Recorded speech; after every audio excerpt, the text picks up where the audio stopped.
Doctor Mohammad Yunus চীন সফরে যাবার পর চীনের সঙ্গে কি কি চুক্তি করে, যদি তিস্তা ব্যারেজ প্রকল্প নিয়ে অগ্রসর হয় বা এই সংক্রান্ত যদি কোনো চুক্তি সম্পাদিত হয়, এটাকে অত্যন্ত নেগেটিভভাবে নেবে। এর আগে শেখ হাসিনার আগ্রহে চীন একটি প্রস্তাব পেশ করেছিল তিস্তা ব্যারেজ প্রকল্প নির্মাণের ব্যাপারে, কিন্তু যেহেতু এটা উত্তরাঞ্চলের একেবারে শেষ মাথার দিকে সেভেন সিস্টারের কাছাকাছি অবস্থান, সেখানে ভারত চায়নি যে তিস্তা ব্যারেজ প্রকল্প চীন করুক। এবং শেখ হাসিনা দ্বাদশ জাতীয় সংসদ নির্বাচনে ভারতের একেবারে উলঙ্গ সমর্থনে জয়ী হবার পর প্রথমেই ভারত সফরে যান এবং সেখানে কথা দিয়ে আসেন যে না, তিস্তা ব্যারেজ প্রকল্প চীনকে দেওয়া হবে না। এতেই চীন বিগড়ে যায়। সেই বিষয়টি এখন গত কিছুদিন বেশ ম্যাচিউর করেছে, এক ধরনের অনুমোদন পেয়েছে চীন, সিগন্যাল পেয়েছে, গ্রিন সিগন্যাল।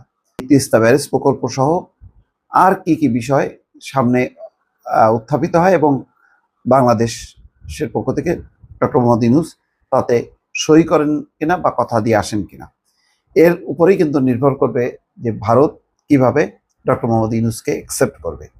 যদি চীনের এমন কিছু স্পর্শকাতর প্রকল্পে ডক্টর মোহাম্মদ ইউনূস সম্মত হন, তাহলে কিন্তু ইন্ডিয়া তার অবস্থান আরো কঠোর করবে এবং সেই ক্ষেত্রে বিমস্টেকে যে সাইড লাইনে একটা বৈঠক হওয়ার সম্ভাবনা ছিল, সেই সম্ভাবনাটা হয়তো বাস্তবায়িত নাও হতে পারে। ইউনিভার্সিটি তাকে সম্মানসূচক ডক্টরেট ডিগ্রি প্রদান করবে এবং সেখানে তিনি বক্তব্য দেবেন। পরে বেজিং থেকে চীনের একটি বিমানে ঢাকায় ফেরার কথা রয়েছে প্রধান উপদেষ্টা, তারপরে তিনি বিমস্টেক সম্মেলনে যাবেন।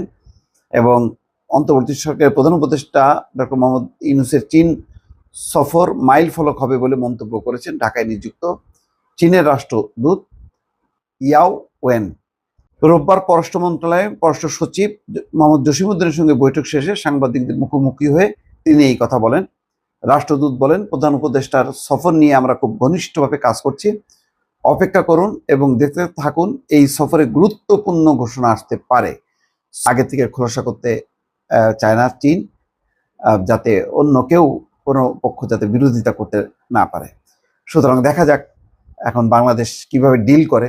কোনো কিছুতে পা দেয়া যাবে না যাতে ভারত এবং পশ্চিমারা আবার একদম বিপক্ষে চলে যায়। এই বিষয়টিও খুব গুরুত্বপূর্ণ। এই যে ভারসাম্য করতে যে কিন্তু শেখ হাসিনা শেষ পর্যন্ত ভারসাম্য রক্ষা করতে পারেনি, তাকে ওই ভারতের দিকেই হেলতে হয়েছে, যার ফলে চীন একদম বিপাকে পড়ে গেছে। আর এইবার যেহেতু চীনকে নিয়ে ভারত এবং পশ্চিমাদের মধ্যে একটা